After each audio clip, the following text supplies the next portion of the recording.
Alvar Embermana, Jiyar Thirudigalai Sharanam, Jiyar Thirudigalai Sharanam. We are in the second session of our thiruppullANi yAthrA programs. Now we are going to have in the evening Purapadu for Jagannatha Perumal.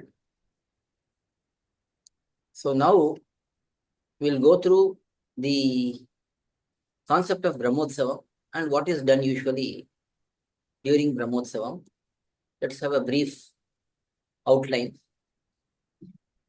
brahmOthsavam generally relates to Brahma performing the first Utsavam after the consecration of the Bhagavan in the temple.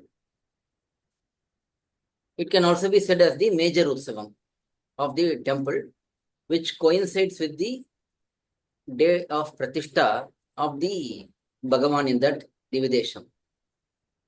That is generally what is known as brahmOthsavam. Usually it will be celebrated for 10 days, plus or minus, or actually plus a couple of days here or there. The actual Utsavam will be for 10 days, but before the commencement of the Utsavam, on the day before, usually there will be Ankurarpanam, where they will go and collect soil from the from a designated place, and they will also do the planting of the seeds in that soil.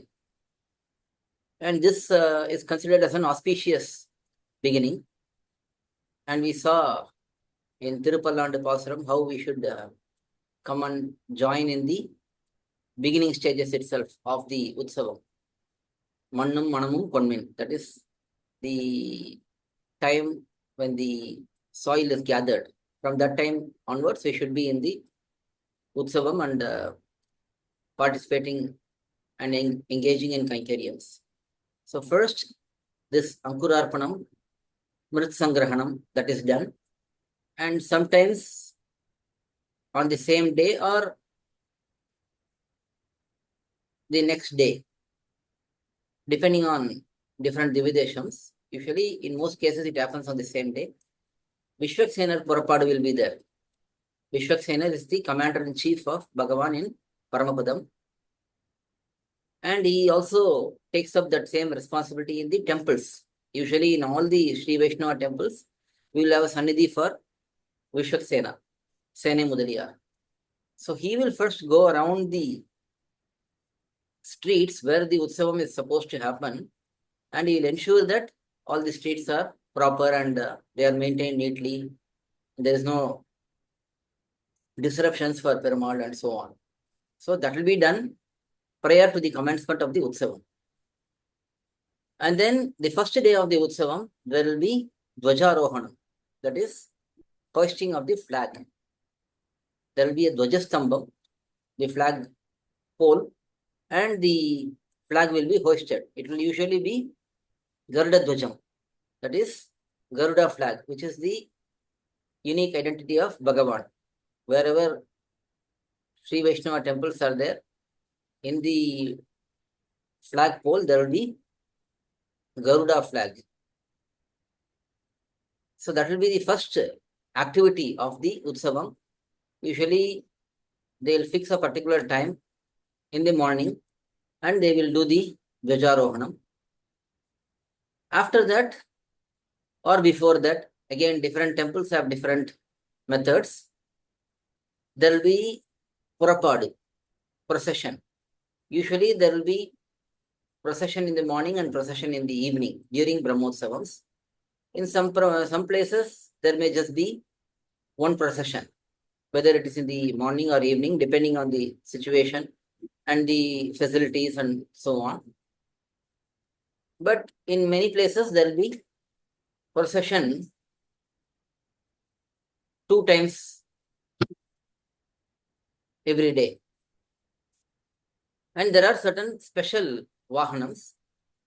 In most of the cases, there will be vahanams every day. In some Divideshams, there will be 2 vahanams, like morning 1 vahanam and evening 1 vahanam. there are so many different Vahanams.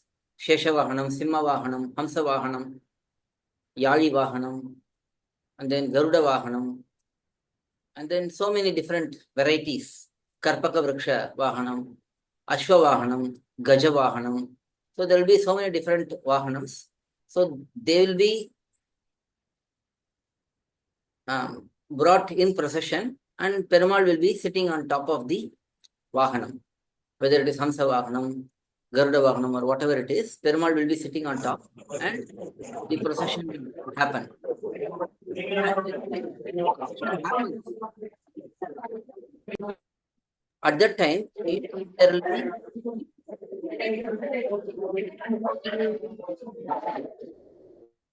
when the procession happens, usually there will be Veda Parayanam and Divya Prabandha Parayanam. These two are standard. Divya Prabandha Parayanam will be done in the front of Perumal. Veda Parayanam will be done in the back of Perumal. Ubhaya Vedanta is our Sampradayam. Ubhaya Veda, Ubhaya Vedanta. So both Tamil Pasurams and Sanskrita Vedam, both will be recited. And there will also be musical instruments, Vadhyam, that will be arranged. And in many Divideshams, there will be elephant and then horse and so on coming in front of the procession also. So these are all decorations for the procession. And Perumal will have Chatra, Chamara and all. And then there will be scepter, the Sengol, which will be carried in different temples, different practices will be there. So all of these are celebrated. Some of the important Utsavams in brahmOthsavam will be Garuda Vahanam, because Garuda is said to be Vedatma. That is the Atma of Vedam. Bhagavan is the Atma of everything, but still Vedam is represented by Garuda. That is because Garuda is the one who is carrying Bhagavan always. And Vedam also is carrying about Bhagavan always. Every word of Vedam relates to Bhagavan only. Many times we see in Vedam, Indra, Varuna, Vayu, Surya, Chandra, Rudra, Brahma, and all of these personalities will be mentioned.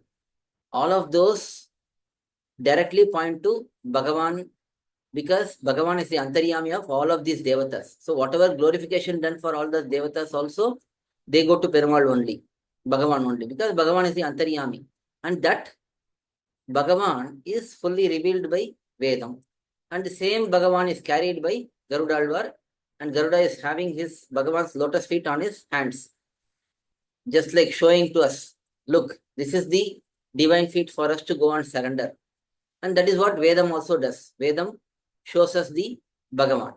So this Garuda Vahanam is very important, and different Divideshams have different practice. In some Divideshams, for example, in Vanamamalai, in the beginning of brahmOthsavam itself, there will be one Garuda Vahanam, first day.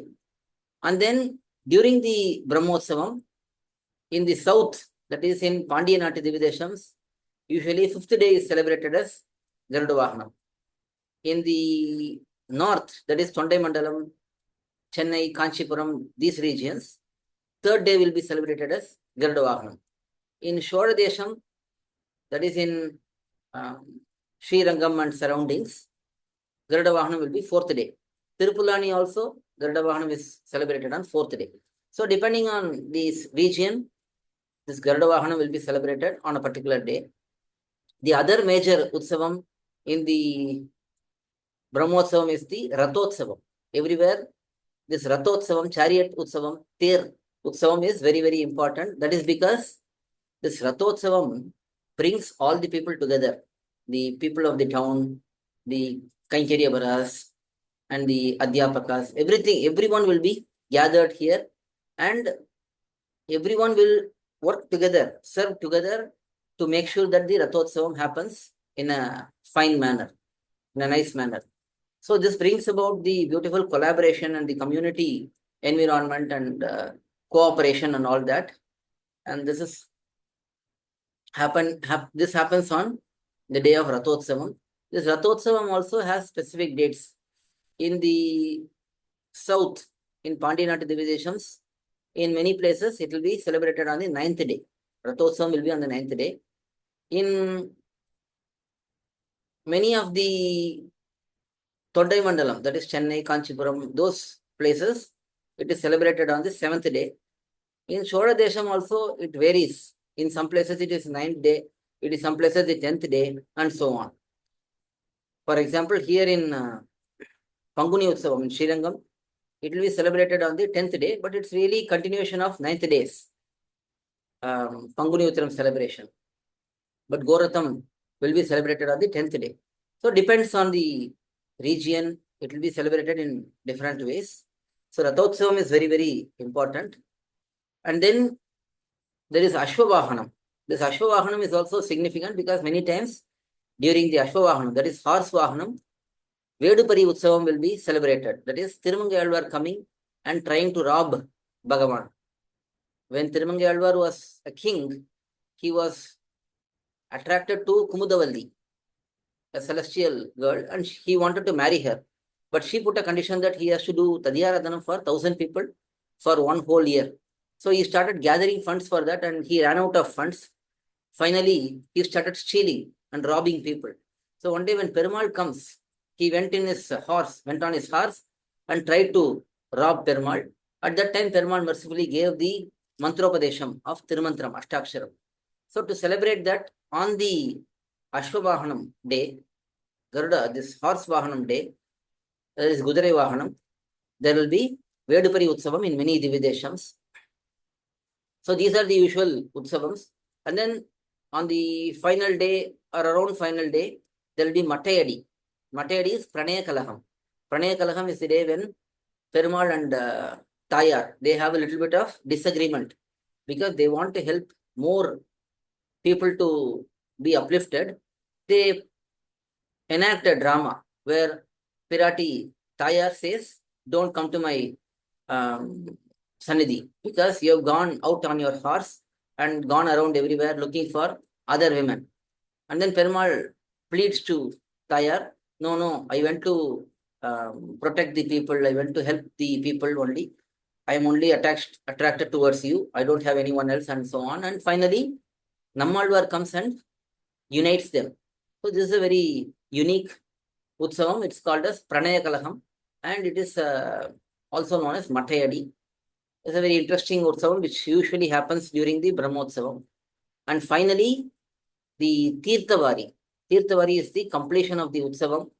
That is, it is the sacred bathing which is done in the Pushkarani nearby, in the temple's Pushkarani, for the completion of the successful completion of the brahmOthsavam.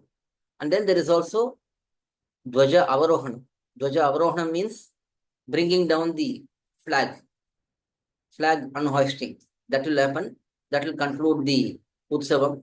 And then in many places, we have on the final day, there is a Saptavaranam Purapadu. Saptavaranam Purapadu means the final Purapadu where Ramanuja Nuttradadi will be recited and Perumal will usually enjoy a very relaxing and pleasant Purapadu. So these are all the different activities which happen during brahmOthsavams, and these happen in pretty much a standard way in most of the Divideshams, but there will be variations in many Divideshams. So brahmOthsavam is the main Utsavam celebrated for the Perumal of the Dividesham, and it is done with Nalayara Divya Prabandha Parayana. In these 10 days, usually Divya Prabandham will be fully recited in most places. In some places, just some portions will be recited. And in many Divideshams, there is also the concept of 11th day, which is Dwadasha Aradhanam. So 12 Tiruvaradhanams will be done for Perumal, and during the course of that time, the whole of Tiruvaimozhi will be recited. This is pretty common in Chennai, Kanchipuram areas, all the Divideshams in Tondai Mandalam and other places. So that is a unique activity.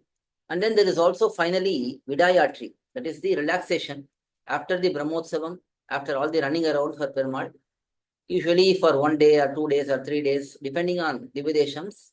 In some Divideshams, it is celebrated for even 1 week, 10 days. This relaxation is celebrated. So every day there will be Tirumanjanam and just relaxation. nothing more. Just upacharams for Perumal and just relaxing. No prapada, nothing. So this is Vidayatri, which is somewhat common in Tondai Mandalam Dividesham. So this is a brief overview of brahmOthsavams which happen in Divideshams. We'll see more about these in subsequent sessions. I also have to prepare for the next session at 8 o'clock. We have English Divya Prabandham series of lectures. So let's stop with this. Tomorrow I'll be there and we will have interactive sessions, question and answers and all that, because it will be easier when we do it one-on-one rather than over the phone or the online. So let's again meet tomorrow and we'll enjoy the Utsavam there directly. Alvar Emberimanar G. Yathrudi Gadesharanam, G. Yathrudi Gadesharanam.